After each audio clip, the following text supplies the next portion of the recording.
gida ya ki buduwa Kwarai da gaske. yanzu ka tabbata cewa gaba ɗayan mu nan ba mu da gaske shi yasa muka kasa fita daga cikin gidan nan Duk mara gaskiya a abun gidan ba nan. akan mu kadai ya tsaya tuba ba ga Allahnsa sannan ya tunkari kofa da niyyar cewa ba zai ƙara shiga komai ba.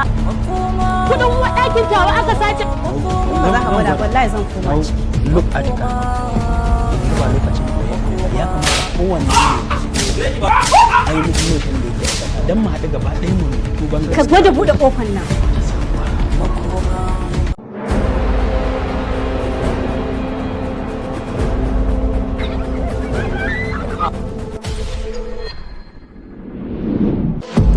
Wannan gidan haya ne da ya zo da sabon salon ɗiban maza da mata, baƙi ko 'yan gari.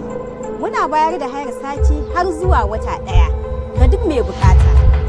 Idan ma ba ku da kuɗi, to ana bayar da hayar ɗaki har na tsawon sati 2.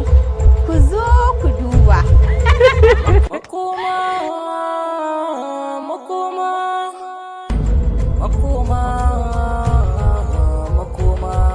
aikata alkhairi shi ne za ka ga alkhairi wanda ya sharri lallai bayan tasiri mai gina rami na mugunta baiwar Allah su zai gaske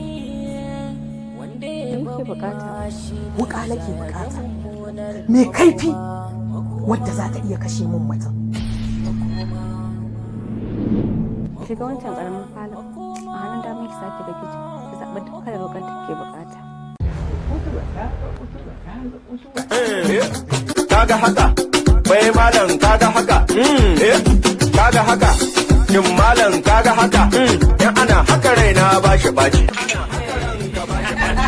zancen ki dutse kawata tabbas sata ta biya ni domin da kudin sata na kama mahaifiyata gidan kayan da take ciki sannan na biya wa kannena kudin karatunsu har su tun bayar da su mahaifina.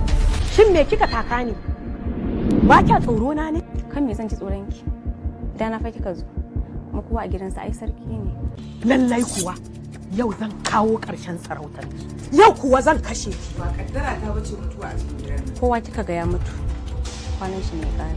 Kuma inda ba ƙasa, dan ake gardaman ko. Fatalwa kuma? Dan haka ga wasu ne. Matar da muka kashe da hannun mu kace mun dauko fatalwa? Tuni alƙiyamar ki ta tsaya. Ba za ki sake fita daga cikin gidan nan ba, har zuwa ranar da za ki daina numfashi. Yau din nan zan kashe ki.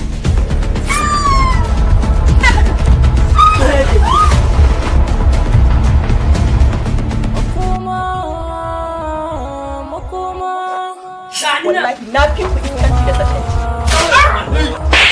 Kan uba kika mare ni? Wallahi azim sai kin fito da ƴaƴan mutane wayoyinsu.